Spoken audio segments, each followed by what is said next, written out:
بولیں. اچھا سر، ایک کوشچن ہے کہ غیر معصوم سے مدد مانگنا چاہتا ہے، مطلب اسے اہل بیت اور مولا علی نہیں، یہ جو پیر وغیرہ یا بزرگ آپ ہوتے ہیں شیعہ ہیں؟ جیسے. آپ نہیں شیعہ ہیں؟ یس یس. اوکے. نہیں نہیں. جیسے یہ جو لاہور ہمارے پاکستان میں داتا صاحب ہیں، قلندر ہیں، انڈیا میں اجمیر شریف وغیرہ بھائی ہے نا، ہم ان لوگوں کو نہیں ان سے جانتے. ہم ان لوگوں کو نہیں جانتے. داتا صاحب ہیں جی اجمیر میں ہیں، وہ پیر ہیں یہ لوگ. ہم ان کو لوگوں کو نہیں جانتے. ہم اہل بیت طاہرین علیہ السلام کو جانتے ہیں. اگر ان لوگوں کا عقیدہ صحیح تھا، یہ اچھے لوگ تھے تو اچھے لوگ ہیں. اگر نہیں تھے تو نہیں تھے. بہرحال میں ان کو نہیں جانتا. میں ان لوگوں کو نہیں جانتا. ٹھیک ہو بہرحال گیا سر. یہ کون لوگ ہیں؟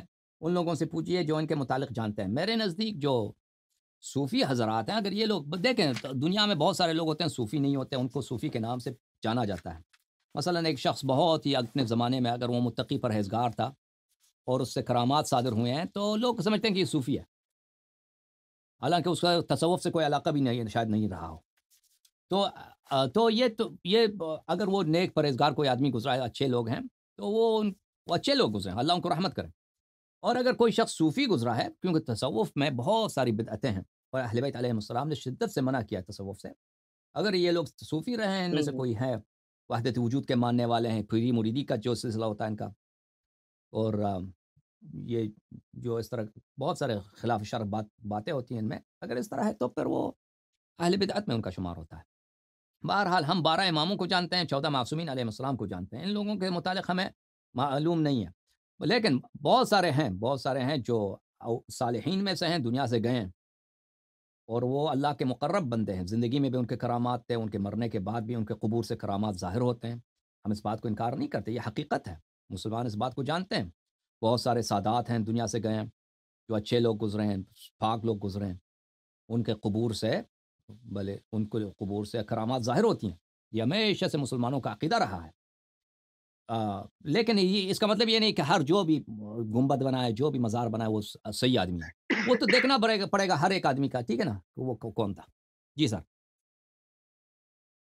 ٹھیک ہو گیا سر. اچھا سر، ایک اور کوشچن ہے کہ جیسے ہمیں بتایا جاتا ہے بچپن سے جی، شیعہ جی کافر ہیں جی، یہ مولا علی کو خدا مانتے ہیں معاذ اللہ. ہوں، تو ہوں. اسے حدیث پوچھا جائے تو کہتے ہیں کہ کیا بھائی کیوں ایسا ہے، تو کہا جاتا ہے کہ جی یہ ہر بات میں یا علی مدد کہتے ہیں، یہ مدد تو اللہ پاک کی ہے نا. ہوں. یہ ہر کام میں یا علی مدد جانے یا کہتے ہیں کہ ہر چیز میں کہا جاتا ہے. تو دیکھ کہ مدد لینا کسی سے یہ ہاں، یہ شیعوں کی جو اس طرح ہے تکفیر، یہ صرف شیعوں کے لیے نہیں. آپ کو پتہ ہے کہ یہ صرف شیعہ اولیاء سے مدد نہیں مانگتے. آپ کو پتہ ہے نا یہ بات. یہ صرف شیعہ نہیں مانگتے. جی. صحیح ہے.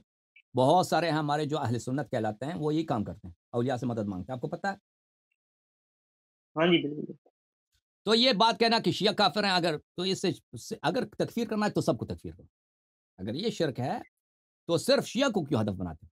تو پھر تو اکثریت مسلمانوں سوائے وہابی کے، سلفی کے، جو دیوبندی بھی وہ سلفیت سے کچھ متاثر ہیں، ان کے علاوہ باقی سب جو ہیں وہ سب کافر ہوں گے. صحیح ہے کہ نہیں؟ اگر قاعدہ بالکل. ہے کہ جو غیر اللہ سے مدد مانگتا ہے تو سب کے لیے ہوگا، صرف شیعوں کے لیے نہیں ہوگا. ٹھیک ہے کہ نہیں؟ سب مشرک ہوں گے. صحیح ہے. وہ بات صحیح ہے بھائی یا اچھا نہیں؟ سر ایک اور ہے. نہیں ابھی جی دوسرا جی سوال جی نہیں، بالکل صحیح. ابھی میں سوال کا جواب نہیں دیا، لیکن میں آپ سے پوچھنا چاہتا ہوں. بات سمجھ آ رہی ہے نا؟ ہاں. ہوں. مثلا اگر بت کے سامنے سجدہ کریں تو یہ کفر ہے. تو جو بھی کرے وہ بت کے سامنے سجدہ وہ کافر ہو جاتا ہے نا. صرف یہ تو نہیں کہ مثلا صرف انڈیا والے اگر کریں کافر ہے، باقی مسلمان باقی کافر نہیں ہے. جو بھی بت کے سامنے سجدہ کرے گا سر وہ کافر ہوگا. اسی طرح اگر غیر سر اللہ سے مسلمانوں. اللہ کے علاوہ کسی اور سے مدد لیں، اگر یہ شرک ہے تو پھر یہ سب کے لیے ہے، یہ صرف شیعوں کے لیے نہیں ہے. تو پھر سب مسلمان کافر سوائے وہابی کے، سوائے کچھ دیوبندی جو وہابی بن گئے. صحیح ہے کہ نہیں بھائی؟ اچھا اب دیکھیں عزیزو، غیر اللہ سے یہ بات جو مشہور کی گئی ہے کہ غیر اللہ سے مدد نہیں مانگ سکتے، یہ اس کی دلیل کہاں؟ دلیل کہاں؟ یہ بالکل ایک باطل بات ہے کہ غیر اللہ سے. وہ دلیل لے کے آؤ، وہ حدیث لے کے آؤ، وہ آیا لے کے آؤ کہ آپ اللہ کے سوا کسی اور سے مدد نہیں مانگ سکتے. اگر مدد مانگ لیا تو آپ کافر ہیں. کیوں؟ غیر اللہ کی عبادت کرو، بالکل واضح. غیر اللہ کی عبادت کرو تو کافر. لیکن غیر اللہ سے ابھی آپ نے مجھے کال کیا، مجھ سے سوال پوچھا، ایک طرح سے مدد مانگنا. ایک طرح سے آپ مدد مانگ رہے مطلب ہیں کہ مجھے سمجھا دو، ٹھیک ہے نا؟ تو غیر اللہ سے مدد مانگنا یہ شرک ہے، غیر اللہ سے مدد طلب کرنا یہ شرک نہیں۔ حدیث اہل بیت علیہم الصلوۃ والسلام میں یہ بات بہت زیادہ ہے۔ مثلا کہ اہل بیت علیہ السلام نے شیعوں کو بتایا ہے کہ تم اہل بیت علیہ السلام سے مدد مانگو۔ میں ایک حدیث آپ کو دکھاتا ہوں، یہ کتاب الاصول من الکافی ہے، جزء ثانی، یہاں پر صفحہ نمبر 558 میں، حدیث نمبر 9۔ یہ حدیث ہے اسماعیل ابن ابی یسار، وہ روایت کرتے ہیں کہ امام علیہ السلام نے فرمایا اذا احزنک امر فقل فی آخر سجودک، جب تجھے کوئی بات بہت ہی محزون کر دے، بہت اس کا غم آ جائے دل سینے پر، چھاتی پہ بڑا غم آ جائے، تو یہ سجدہ کرو، سجدے کے آخر میں یہ کہنا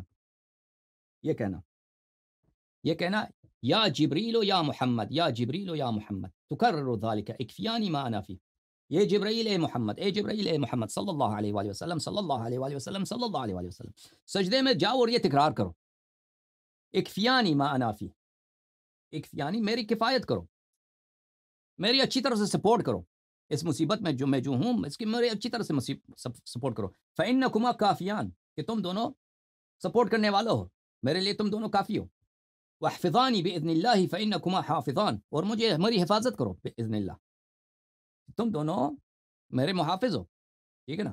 یہ اب میں نے رسول صلی اللہ علیہ وسلم سے مانگا ہے، جبریل سے طلب کیا، یہ میں نے ان کی عبادت نہیں کیا، میں نے کہا بإذن اللہ، اللہ کی اذن سے، اللہ کی برکت سے، اللہ نے جو تمہیں قوت دی ہے، اللہ نے جو تجھے مقام و مرتبہ دیا ہے، تم ایک نظر سے میری مشکل حل کر سکتے ہو کرامت اعجاز کے ساتھ، تم یہ کام کر دو، ٹھیک ہے؟